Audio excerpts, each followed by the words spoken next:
Hello and welcome back to Let's Play Potatoes.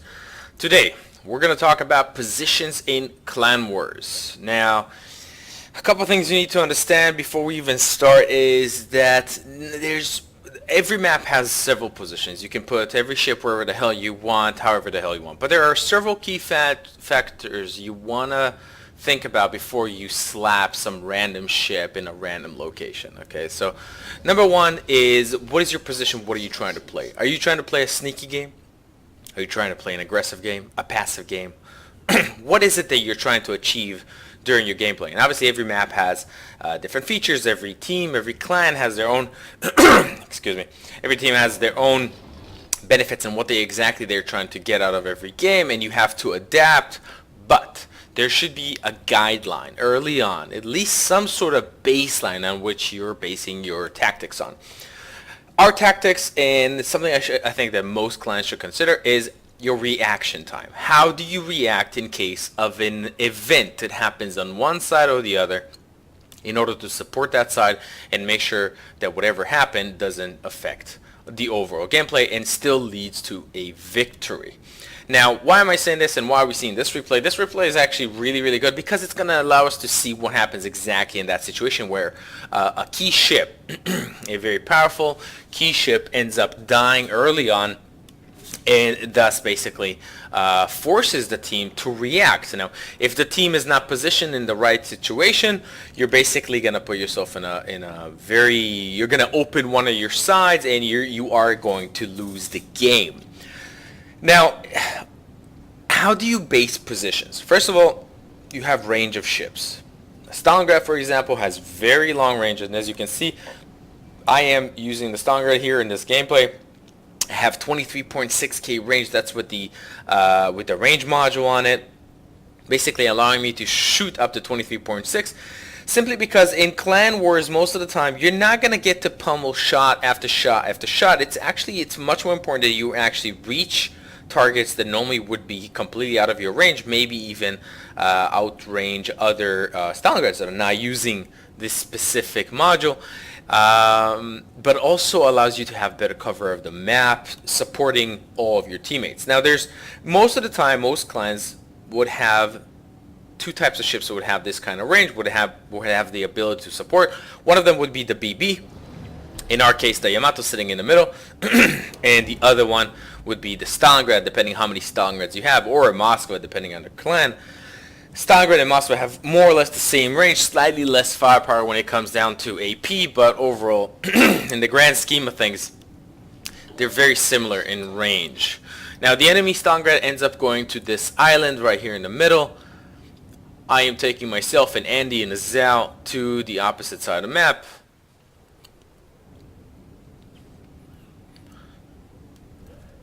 We have a Des Moines, a Zhao, and a Yu Yangs that are sitting on the western front.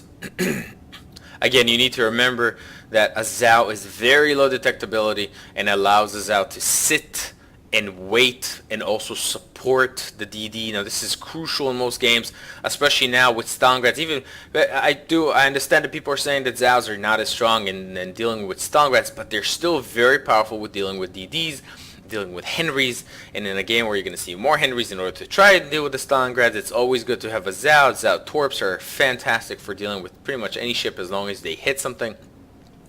Every ship has a counter, but eventually the positions and how you deal with what happens in the game, that's going to be what affects the overall outcome a lot of the times. Less what ship you're using. If you're using it the right way, every ship has a good, has a bad. If you know what those good parts are, if you know what the benefits are to having that ship and how to use those benefits, you're gonna have a good game if you position it right.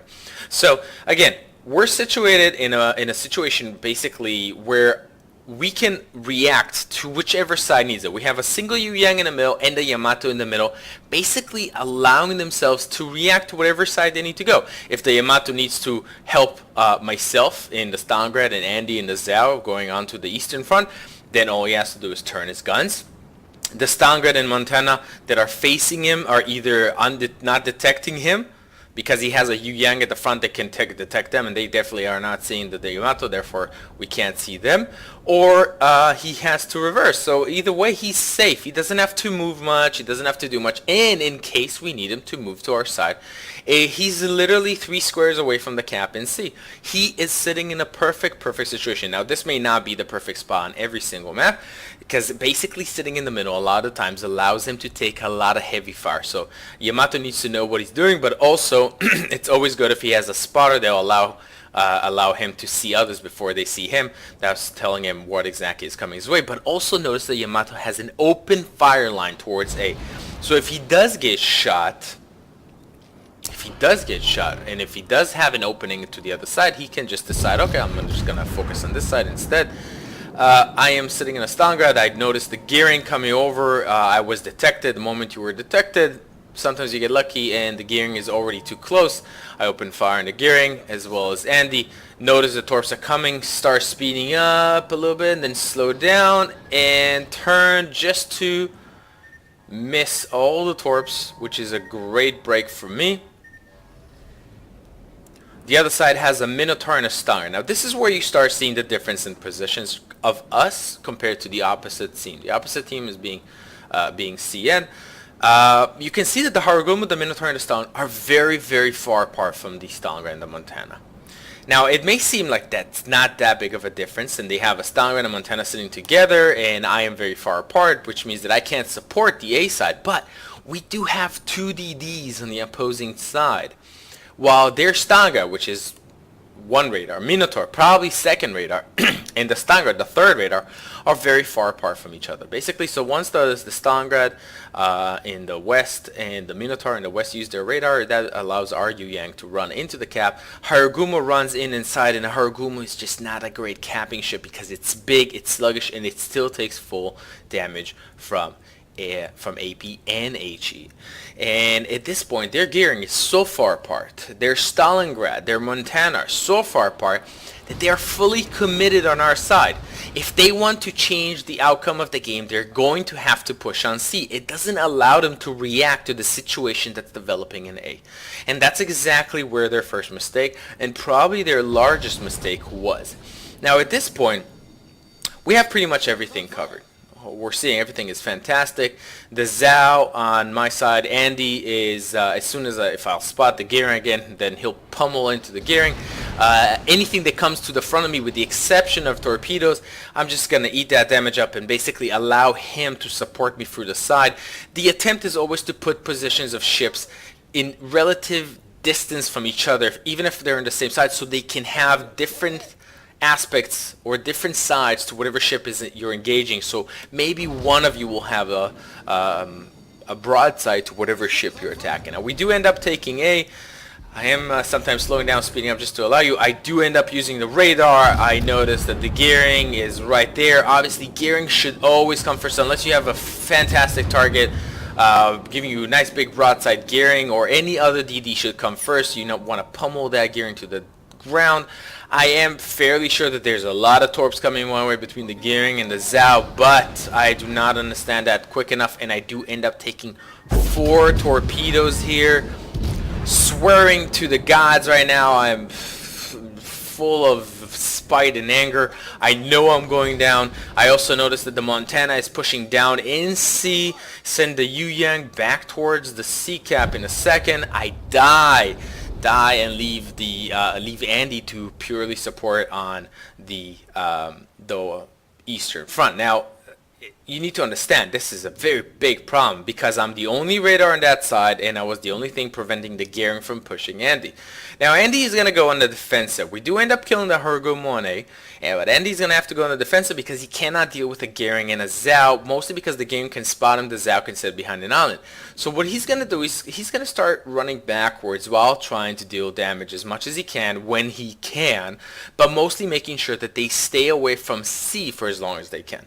Andy's going to start going down in the 9 line while we kill the Harugumo. Now this is where the difference, again, there's a major difference between what's going on. We have a Yamato, a Zhao, and 2 DDs. The DD that I sent earlier on to support, instead of spot the middle and go and support A, basically all he has to do is make a little bit of a change, and he's back in the middle supporting C, meaning that we still have 3 ships, maybe even 4 if I use the other Yang as well, to go ahead and torp a Stalingrad and a Montana.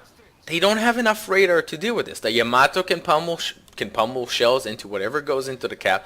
The Zhao just needs to keep it spotted until the Yang gets to the area of the cap where he can use his radar as well. Des Moines goes up behind the into A in order to support. Nothing on that side. Between the Minotaur and the Stalingrad, they cannot pen the front of Des Moines, therefore putting him there until the Zhao reaches a slightly further up and pushes the Stalingrad and the Minotaur out of position. We do notice that C is getting capped. We don't exactly know what, but I can only assume that it's the gearing because he's still not spotted. Yu Yang gets within range of C.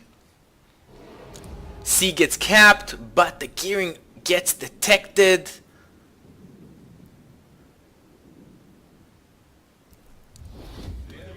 We lose the radar eventually on the gearing, but we do end up going back into C.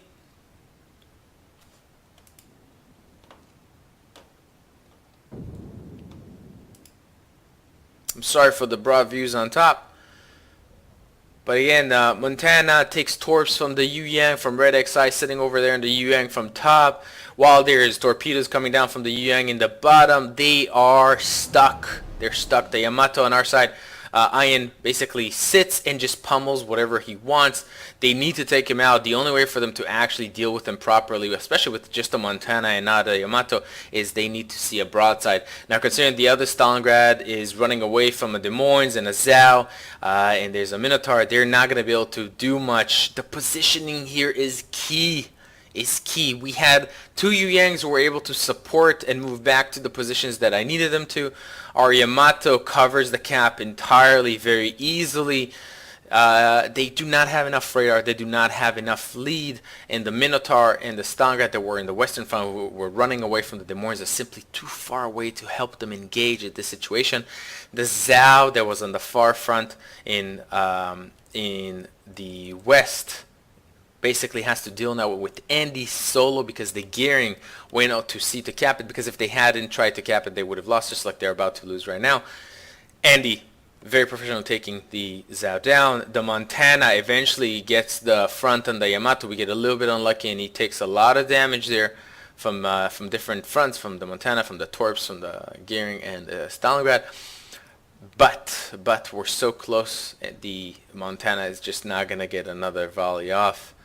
And this is where the game is going to end. I do want to say again that the position here is to understand something very simple. Obviously, if you lose too many ships, you're just not going to get it. You're going to need RNG on your side. You're going to need to not die too fast. You're going to need a lot of different things. But eventually, if your FC sees this and the ships are positioned in such a way that it allows them to deal with what's going on, and obviously, the fact that the Haragumo died in A allowed us to feel more free and relocate the Yu Yangs, and the fact that Minotaur and the Stalingrad moved away. It all depends on a lot of very different things, whether the enemy team makes more mistakes than you, or whether RNG works in your favor, and a lot of other things. But eventually, if you don't have the positions right, you're not going to manage to cover for enemy doing one thing or the other, whether you lose or you win. So if you need to always think about the positions, not just what ship can shoot where, but also what do you do in case of. If this dies, if that happens, if this happens. That affects the overall gameplay and will overall also affect your win rate and whether you'll get to Hurricane, Typhoon, Stay in Storm, or less than that. So thank you very much for watching. Please come back, tune again, subscribe, like this video if you liked it, like this video if you didn't like it, leave a comment, let me know what you liked, what you didn't like. Come back again, find me on Twitch, my name is Let's Play Potatoes, and I'll see you again next time.